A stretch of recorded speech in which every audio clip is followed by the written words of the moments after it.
জুনেই দ্বিগুণ হচ্ছে বার্ধক্য প্রতিবন্ধী ও বিধবা ভাতা। বাধ্যতামূলক হলো হেলমেট। কল্পতরু বিজেপি সরকার। Hi everyone, welcome back to my channel অঞ্জনার ব্যঞ্জনা। বন্ধুরা, তোমাদের সকলকে আমার এই ছোট্ট ইউটিউব চ্যানেলে স্বাগত জানাই।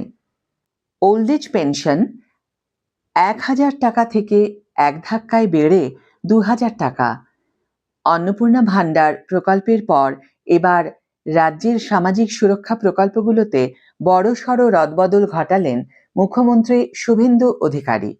রাজ্যের প্রবীণ নাগরিক, শারীরিকভাবে অক্ষম ও স্বামীহারা মহিলাদের জন্য বড় ঘোষণা করল বিজেপি সরকার। জানানো হয়েছে, বিধবা ভাতা, বার্ধক্য ভাতা এবং প্রতিবন্ধী ভাতার পরিমাণ 1 লাফে দ্বিগুণ করা হচ্ছে। রাজ্যে রাজনৈতিক পালাবদলের পর থেকেই সাধারণ মানুষের মনে প্রশ্ন ছিল, পূর্বতন সরকারের চালু করা বিভিন্ন সামাজিক সুরক্ষা প্রকল্প বা ভাতাগুলির ভবিষ্যৎ কি হবে। সেই সমস্ত জল্পনার অবসান ঘটিয়ে এবার মানবিক প্রকল্পের ক্ষেত্রে বড় ঘোষণা করল প্রশাসন। ফলে আর্থিকভাবে দুর্বল শ্রেণীর মানুষের মুখে আরও চওড়া হল হাসি। নির্বাচনী ইস্তেহারে দেওয়া প্রতিশ্রুতি মেনেই এই পদক্ষেপ নিল রাজ্যের নতুন সরকার। আগে বিধবা ভাতা, বার্ধক্য ভাতা এবং প্রতিবন্ধী ভাতা, এই 3টি প্রকল্পের অধীনে উপভোক্তারা মাসে 1,000 টাকা করে পেতেন। মুখ্যমন্ত্রী শুভেন্দু অধিকারীর নয়া ঘোষণায় এখন থেকে সেই ভাতার পরিমাণ বেড়ে হল 2,000 টাকা।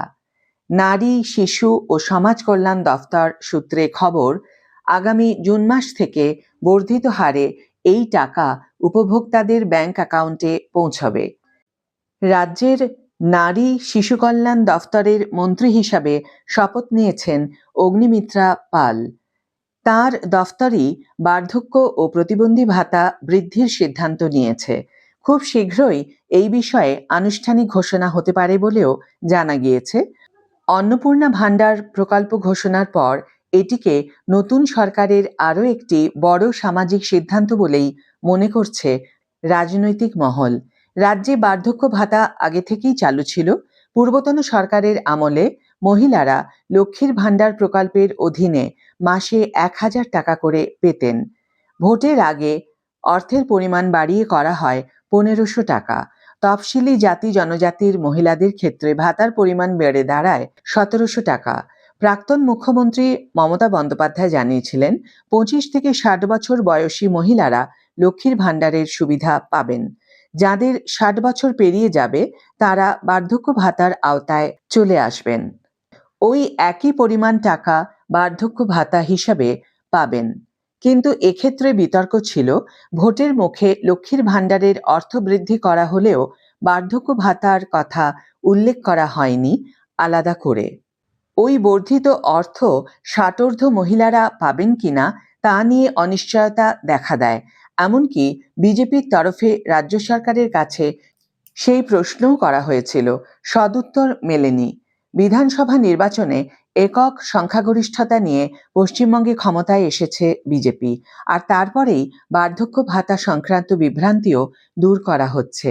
নির্বাচনী প্রচারের সময় থেকেই বিজেপির নেতাকর্মীরা অভিযোগ তুলেছিলেন যে পূর্বতন সরকারের দেওয়া ভাতার টাকায় বর্তমান সময়ে সংসার চালানো অসম্ভব। সেই সময় তাঁরা প্রতিশ্রুতি দিয়েছিলেন, ক্ষমতায় এলে এই আর্থিক সাহায্য বাড়ানো হবে।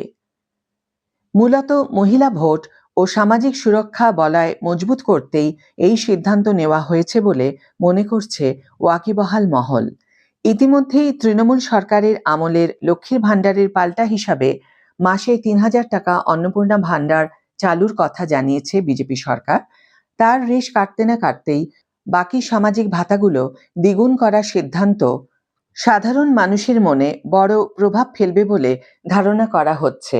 বিশেষ করে যারা প্রকৃতই দুস্থ এবং এই ভাতার উপর নির্ভরশীল, তাদের কাছে সরকারের এই কল্পতরু অবতার স্বস্তি নিয়ে আসবে।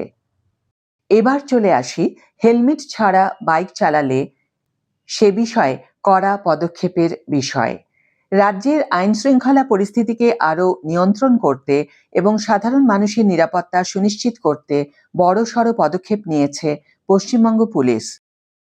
এবার আর শুধু মৌখিক আশ্বাস নয়, বরং মাঠের লড়াইয়ে নেমে কাজ করার জন্য একগুচ্ছ কঠোর নির্দেশিকা জারি করা হয়েছে পুলিশের অন্দরে। এডিজি অর্থাৎ আইন শৃঙ্খলা রাজ্যের সমস্ত পুলিশ কমিশনার, কলকাতা বাদে জেলা পুলিশ সুপার এবং রেল পুলিশ সুপারদের এই বিশেষ 5 দফার নির্দেশিকা পাঠিয়েছেন, যেখানে ট্রাফিক আইন থেকে শুরু করে সীমান্ত সুরক্ষা সব ক্ষেত্রেই 1 ইঞ্চি জমিও ছাড়তে নারাজ প্রশাসন। আর সেখানেই বাইক চালকদের হেলমেট পরা বাধ্যতামূলক করতে পুলিশকে বিশেষ অভিযান চালানোর নির্দেশ দেওয়া হয়েছে। ওই নির্দেশিকায় স্পষ্ট বলা হয়েছে, বাইক চালানোর সময় হেলমেট পরা বাধ্যতামূলক করতে বিশেষ অভিযান চালাতে হবে। ট্রাফিক বিভাগ ও থানাগুলিকে যৌথভাবে অভিযান চালাতে বলা হয়েছে। এডিজি ট্রাফিক নিয়মিত রিপোর্ট সংগ্রহ করবেন। নির্দেশিকায় স্পষ্ট করে দেওয়া হয়েছে, হেলমেট ছাড়া কেউ যাতে বাইক না চালান তা নিশ্চিত করতে হবে। আজকের ভিডিও এখানেই শেষ করছি বন্ধুরা। ভিডিওটি যদি কার্যকর বলে মনে হয়ে থাকে তাহলে অবশ্যই একটি ছোট্ট করে লাইক দিও, শেয়ার করো বন্ধুদের সাথে, কমেন্ট করে জানিও তোমাদের মতামত। যারা এখনো আমার চ্যানেলটিকে সাবস্ক্রাইব করোনি তারা অবশ্যই চ্যানেলটিকে সাবস্ক্রাইব করে আমার পাশে থেকো, আর যারা অলরেডি সাবস্ক্রাইব করে দিয়েছো তাদের জন্য আমার অনেক ভালোবাসা এবং অনেক ধন্যবাদ। আজ তাহলে বিদায় বন্ধু, দেখা হবে পরের ভিডিওতে। ভালো থেকো, সুস্থ থেকো, সঙ্গে থেকো।